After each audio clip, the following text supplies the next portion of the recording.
saudara pendengar di seluruh kepulauan Nusantara, bahkan dimanapun saudara berada. Selamat mengikuti siaran kami, selamat mendengarkan, dan tetap merdeka. Celote Aki. Aki Rukman. Inilah Aki Rukman. Rukman, wajah sejuk tapi beriman.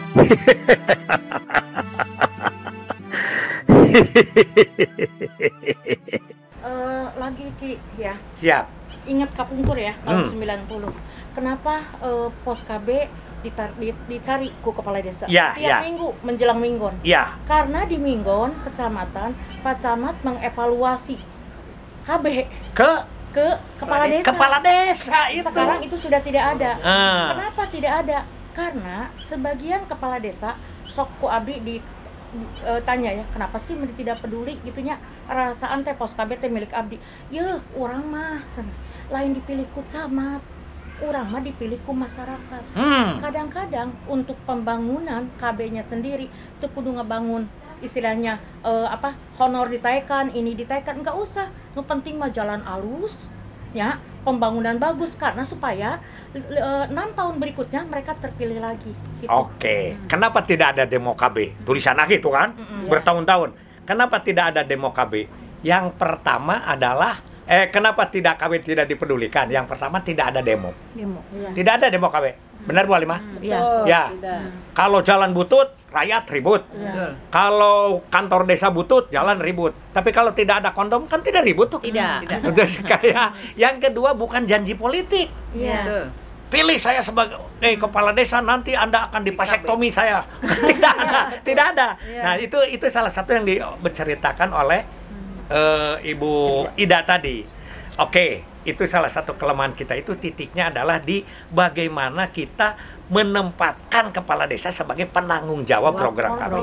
Betul tidak? Betul. Nah, ini nambah lagi Ki. Iya. Pak Romli, rekan-rekan yang lain mungkin lihat status saya. Di setiap kegiatan yang saya posting di DP2, di dinas, saya pakai bacaan terima kasih Pak Kades, Bu Kades yang sudah memfasilitasi semua kegiatan kami. Padahal tidak. Itu saya semangat, posting, support. saya posting dari mulai status saya, SKPD, Muspika, Info Kecamatan, PKK, dan Pos KB. Untuk apa? Supaya kepala desanya peduli. Minimal dia langsung telepon saya, Bu Ida, tadi teh kegiatan naon, supaya dia merasa memiliki. Ini tekniknya Pak Haryono masih dipakai. Dulu kan ada Manggala Karya Kencana. Itu pada umumnya diberikan kepada bupati yang bagus. Tapi Pak Haryono suka dibalik. Yang jelek diberi Manggala Karya Kencana. Supaya apa? Supaya peduli. Itu tekniknya Bu Ida. Oke? Ini belum ngomong nih. Udah kita ketangkap jiwanya Bu Ida. Sekarang bagaimana keberadaan di luar pos KB dan SUM? Kan institusi kita banyak. Iya. Di mana kan di dalamnya IMP itu kan ada pos KB, ada Supos KB, ada RT RW dan kader. Nah, bukan yang kita, ada BKB, yang BKB, ada BKR, ya. BKL. Nah, gimana kedudukannya itu? Kedudukannya BKB, BKL seperti apa yang dikatakan teman-teman, namanya ada, terus organisasinya terpampang, tetapi eksistensinya tidak diakui orang. Ya, seperti itu. Ya. Dengan ada kekurangan dan kelebihannya mungkin kekurangannya bisa saja dari tim kitanya yang kurang atau tidak pedulinya juga dari suatu lingkungan dalam artian yang tadi Teki. Ya, ngaku. Jadi advokasinya belum berhasil. Ya, tidak itu. kurang, udah semangat. Ya. Oke, jadi nanti itu gini. Aki ingin tahu keinginan teman-teman yang ada di lapangan yang masih dinas, kira-kira institusi kita itu seperti apa nanti di desa? Kita ini sedang mau nyusun nih. Coba. Ya, ini kan gini seperti tadi yang digambarkan oleh Bu Ida ya. Iya. Karena memang satu orang itu artinya dia bisa memakai berlapis-lapis baju. Iya. Pakai baju pos KB, kader kesehatan, PKK dan banyak lagi. Dan karena tidak memahami tupoksinya, sehingga dimanapun dia berada ya dia tidak bisa menunjukkan eksistensi dia sebagai apa. Itu Nah, mestinya Dan memprioritaskannya. mestinya kalau dia mau jadi kader posyandu, jadilah kader posyandu tapi bagian KB. Ya. Kalau dia mau ke PKK, jadilah kader PKK tapi bagian KB. Sehingga ilmunya, programnya fokus semua. Jadi bisa Nah. diintegrasikan gitu loh. Jadi dari kesehatannya ke KB-nya itu bisa diintegrasikan gitu. Itu maksudnya. Nah, sekarang saya ingin tanya nih, siapa lagi yang belum ini? Ibu, sekarang dengan keberadaan bantuan-bantuan di sini bagus. Ada bantuan motor, ada bantuan laptop. Ini bagaimana fungsinya daripada sarana-sarana itu?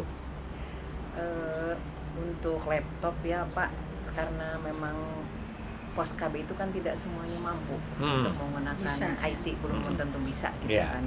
Jadi kadang-kadang yang laptop itu digunakan oleh mereka, tapi kadang-kadang juga digunakan oleh orang lain.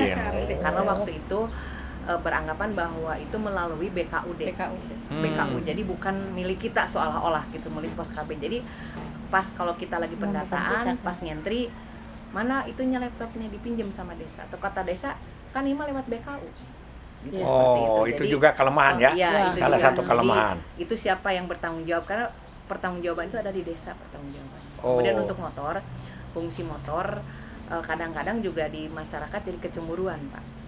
Kenapa di KB mah punya motor pos KB, kalau yang kader kesehatan kok enggak gitu. Waktu itu juga sering gitu. Akhirnya mereka posisinya diincar semua gitu. Kemudian juga Pak, sebetulnya pos KB kita tuh karena pinter-pinter Pak. Jadi apapun kalau ada program itu memang kelebihannya itu di pos KB. Segala macam program yang masuk ke desa, Pak Lurah nanti ada program A sebenarnya dari PKH seumpamanya, itu ke pos KB aja. Karena memang pos KB itu eksis Pak, kedudukannya. Dia cuman hanya dia karena banyak program yang masuk ke sana, akhirnya tadi teh cul dog tinggal igel. Gitu. Nggak ngerti tuh orang Sulawesi, cul dog gitu, kerjaan sendiri ditinggalkan, kerjaan gitu. Orang lain dikerjakan. Betul seperti itu. Karena ya itu tugasnya banyak gitu. Akhirnya ya bingung gitu kan, karena ditugaskan ini dan itu gitu posisinya. Sekarang saya ini kembali lagi ke Bu Ida.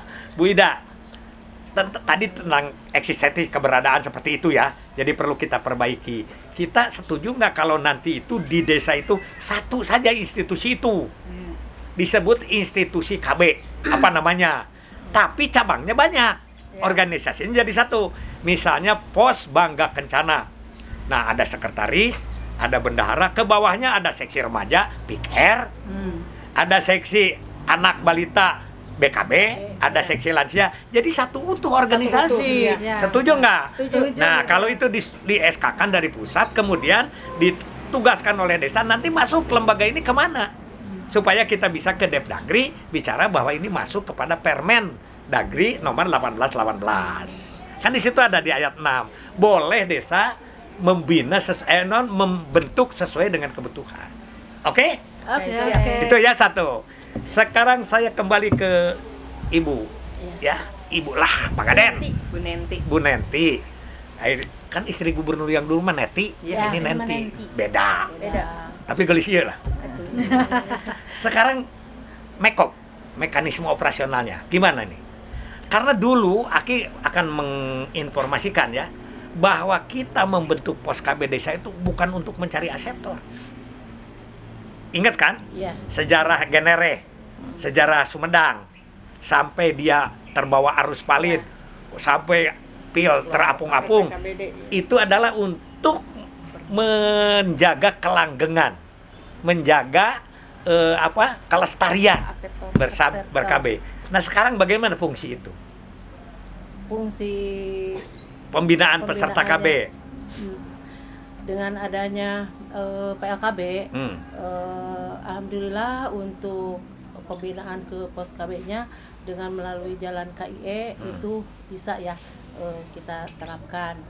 Cuma mungkin wawasannya itu masih kurang untuk pos KB dengan ber-KIE-nya di lapangan, tapi selalu kita membantunya di tingkat kecamatan gitu. Apalagi untuk dukungan dana ya dari Posyandunya juga itu memang ada untuk pembinaan kader Posyandu, juga selalu melibatkan pos KB